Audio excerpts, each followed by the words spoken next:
Welcome to RB Vlogs for everything. Please watch and subscribe, like and share to improve our creativity. Let's start.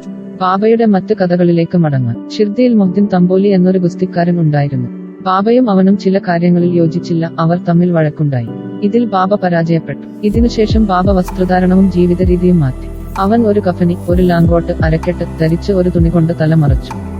അവൻ ഇരിപ്പിടത്തിന് ചാക്കുതുണിയും കിടക്കയ്ക്ക് ചാക്കുതുണിയും എടുത്തു. കീറിയ തുണിക്കഷണങ്ങൾ കൊണ്ട് തൃപ്തിപ്പെട്ടു.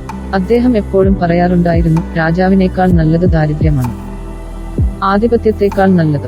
ദൈവം എപ്പോഴും ദരിദ്രരുടെ സഹോദരനാണ്. സുഹൃത്ത് ഗംഗാഗീരിനും ഗുസ്തി വളരെ ഇഷ്ടമായിരുന്നു. ഒരിക്കൽ അവൻ ഗുസ്തിയിൽ ഏർപ്പെട്ടിരിക്കുമ്പോൾ ഒരു നിസ്സംഗത അവനിൽ വന്നു. കൃത്യസമയത്ത് അവൻ ഒരു പ്രഗൽഭന്റെ ശബ്ദം കേട്ടു. അത് ഈശ്വരനുമായി കളിക്കുമ്പോൾ ശരീരം ധരിക്കണം എന്ന് പറഞ്ഞു. അവനും ലോകം ത്യജിച്ച് ഈശ്വര സാക്ഷാത്കാരത്തിലേക്ക് തിരിഞ്ഞു. പൂണ്ടമ്പെക്കടുത്ത് നദീതീരത്ത് ഒരു ആശ്രമം സ്ഥാപിച്ച് ശിഷ്യന്മാരോടൊപ്പം താമസിച്ചു.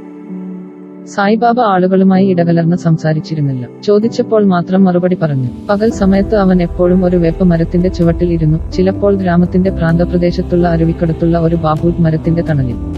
ഉച്ചകഴിഞ്ഞ് അവൻ അശ്രദ്ധമായി നടക്കുകയും ചിലപ്പോൾ നീങ്കാവിൽ പോകുകയും ചെയ്തു. അവിടെ അദ്ദേഹം ബാലാസാഹേബ് ഡെങ്കലയുടെ വീട് സന്ദർശിക്കാറുണ്ടായിരുന്നു. ബാബ ശ്രീ ബാലാസാഹേബിനെ സ്നേഹിച്ചിരുന്നു. നാനാസാഹേബ് എന്നു പേരുള്ള അദ്ദേഹത്തിന്റെ ഇളയ സഹോദരന് രണ്ടാം ഭാര്യയെ വിവാഹം കഴിച്ചെങ്കിലും മക്കളില്ലായിരുന്നു. സായി ബാബയെ കാണാൻ ബാലാസാഹേബ് നാനാസാഹേബിനെ അയച്ചു. കുറച്ചു സമയത്തിന് ശേഷം നാനാസാഹേബിന് ഒരു പുത്രനുണ്ടായി. അന്നുമുതൽ സായിബാബയെ കാണാൻ ആളുകൾ കൂട്ടത്തോടെ വരാൻ തുടങ്ങി. അദ്ദേഹത്തിന്റെ പ്രശസ്തി പരന്നു തുടങ്ങി. അഹമ്മദ്നഗറിലെത്തി. അവിടെ നിന്ന് നാനാസാഹേബ് ചന്ദോർക്കറും കേശവ ചിദംബരവും മറ്റു പലരും ഷിർദിയിലേക്ക് വരാൻ തുടങ്ങി. പകൽ സമയത്ത് ബാബയ്ക്ക് ചുറ്റും ഭക്തർ. പഴയതും ജീർണിച്ചതുമായ ഒരു പള്ളിയിലാണ് രാത്രി ഉറങ്ങുന്നത്. ഈ സമയത്ത് ബാബയുടെ ചേരുവകളിൽ മുളക്, പുകയില, ഒരു തുമ്പൽ, ടിൻ പാത്രം, നീണ്ടു ഒഴുകുന്ന കഫ്നി.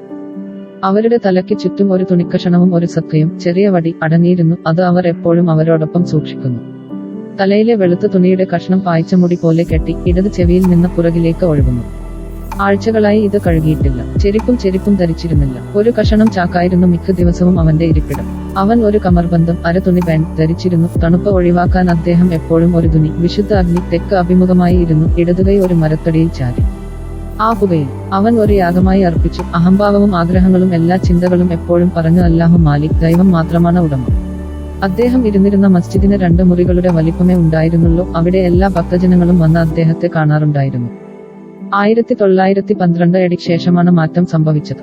പഴയ മസ്ജിദ് അറ്റകുറ്റപ്പണി നടത്തി നടപ്പാത നിർമ്മിച്ചു.